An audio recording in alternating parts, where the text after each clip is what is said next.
Allah bebankan saya kewajiban untuk mengejar surga dari orang ini. Pertanyaan selanjutnya, apa kira-kira kewajiban saya Ustaz? Ibu fokus ke kewajiban ini. Yang pertama ibu taat. Yang pertama ibu taat. Taat saja. Dia bilang, ayo kita makan, iya. Ayo kita keluar, iya. Taat saja. Gampang banget 4 huruf ini. Jangan bangkang. Ya. Dibeliin baju warna merah, pakai saja biar ibu tidak suka. Nggak apa-apa. Dia mau ibu rambut panjang, panjangin aja. Nggak ada sesuatu yang salah di situ. Ada keluarga kami 15 tahun menikah bu, cerai. Saya tanya suaminya, kenapa cerai? Terus dia bilang, dia karena laki-laki sama laki-laki ngobrol, terus dia bilang, saya ini suka sekali dengan perempuan rambut panjang. Tapi istri saya selalu kalau saya ingatkan, enggak, pendek aja, panas, apalah alasan. Pokoknya enggak, kalau enggak mau terima sudah cerai. Bertahun-tahun ngomong gitu. Akhirnya suaminya seperti bom waktu meledak, cerai. Masalahnya apa? Tidak suka rambut pendek, coba. Masalah-masalah begitu aja. Ibu kalau biasa dulu di rumah, sebelum nikah pakai daster, pakai piyama, sekarang nikah sama suami. Suami beliin baju tidur yang seksi, pakai saja. Taat saja. Tidak selama tidak melanggar agama, patuh saja. Ya. Karena memang itu perintah Allah dan Rasulnya, gitu kan. Diperintahkan wanita untuk taat. Tadi hadisnya sudah saya sebutkan. Istri manapun atau manapun salat 5 waktu, puasa Ramadan, taat sama suaminya kecuali pada saat meninggal, boleh pilih dari 8 pintu surga yang mana dia mau masuk. Ini luar biasa ini keutamaannya, ya. Tentu di sini taat banyak sekali ya. Ibu juga taat pada saat ibu mau melakukan aktivitas apa-apa, kayak ibu mau keluar rumah, mau terima tamu, pamit baik-baik. Maaf ya, ada keluarga saya mau datang, saya mau keluar ke sini dulu. Gak usah egois. Ya. Kalau ibu dapat teman yang, oh kamu terlalu solehah, ya. Gak apa-apa, saya kalau sama suami saya begini, itu tinggalin dah. Jangan berteman sama orang begini. Karena memang yang suruh taat ibu sama suami itu adalah Allah. Kalau ibu sebelum nikah kan ibu wajib taat sama ibu dan ayah, orang tua ya. Setelah nikah pindah ke suami, suami itu di atas ayah. Jadi kalau ibu sudah mulai digoda syaitan, mau marah sama suami, mau menghadapi ibu, bayangkan bagaimana kalau itu ayahnya ibu. Ibu berani gak? Kalau ibu bakti sama ayah gak mungkin berani. Nah suami di atas ayah itu. Jadi kalau suami ibu bilang jangan keluar, ayahnya ibu bilang keluar, ibu harus dahulukan suami, gak bisa tidak. Itu hukum syar'i. Jadi coba taat. Tapi batasannya selama bukan maksiat. Karena kata Nabi SAW, la ta'ata li makhlukin fi maksiat khaliq. Tidak ada taatan pada makhluk yang bermaksiat pada sang pencipta. Dalam riwayat lain, la ta'ata illa fi ma'ruf. Tidak ada ketaatan kecuali pada yang ma'ruf, yang dibolehkan saja. Yang dibolehkan saja. Ya. Jadi ibu taat saja. Ibu coba nanti muhasabah sendiri, kira-kira apa nih yang saya belum taat.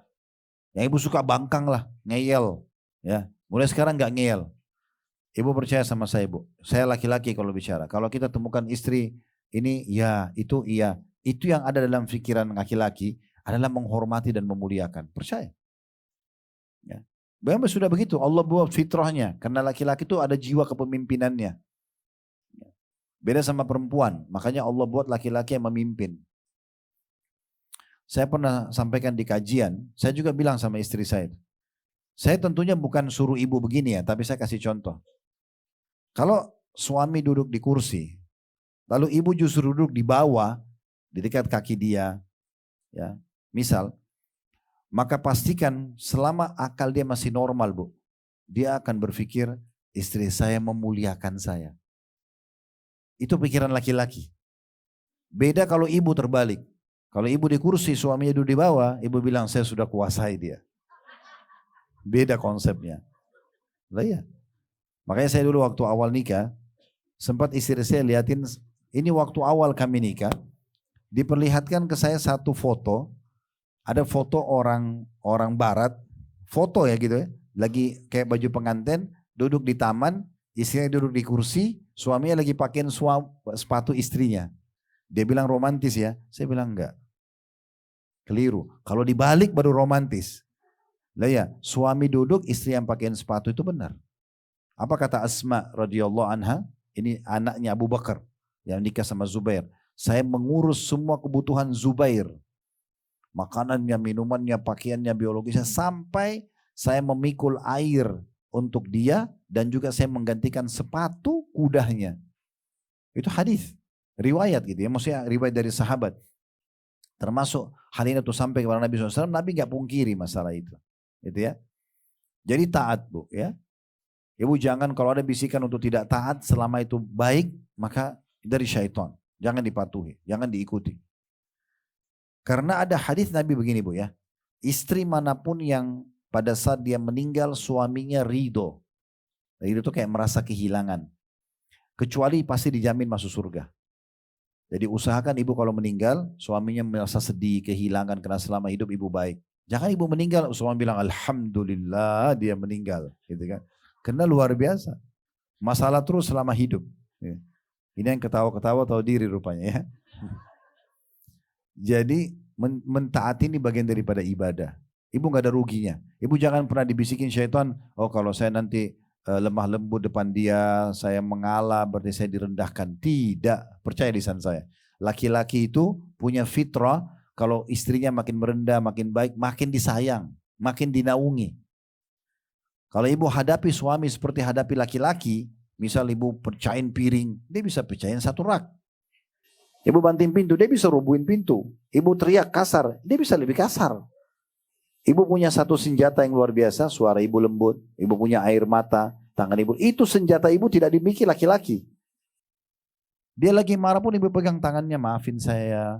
Udah redah itu.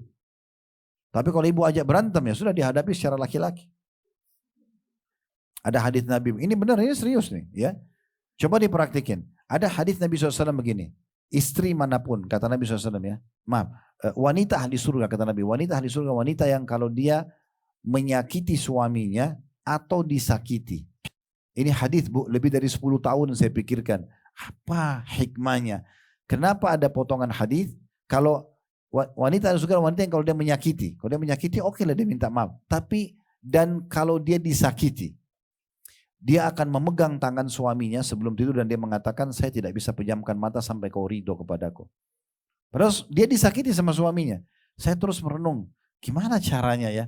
Karena saya kadang-kadang kalau mau menyampaikan di pengajian saya harus renungin dulu tuh. Supaya teresap, di saya teresap ke jamaah.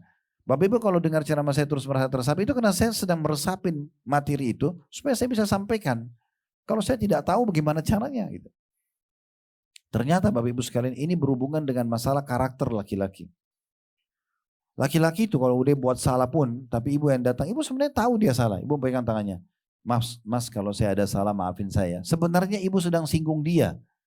Pastikan dia akan mengatakan, oh tidak saya yang salah. Dia akan mengalah. Itu penyampaian Nabi, bukan penyampaian saya. Itu cara yang terbaik menghadapi karakter laki-laki. Tapi kalau ibu hadapin dengan cara langsung tuduhan, kan laki-laki itu Bu, kami ini Allah ciptakan, memang kerjaannya kan di luar rumah ya.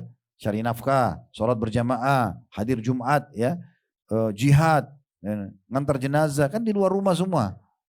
Ibu kan tidak ada kewajiban sholat jamaah di masjid, ibu gak ada kewajiban hadir Jumat, ibu gak ada kewajiban cari nafkah, ibu gak ada kewajiban jihad. Ini semua laki-laki di luar rumah.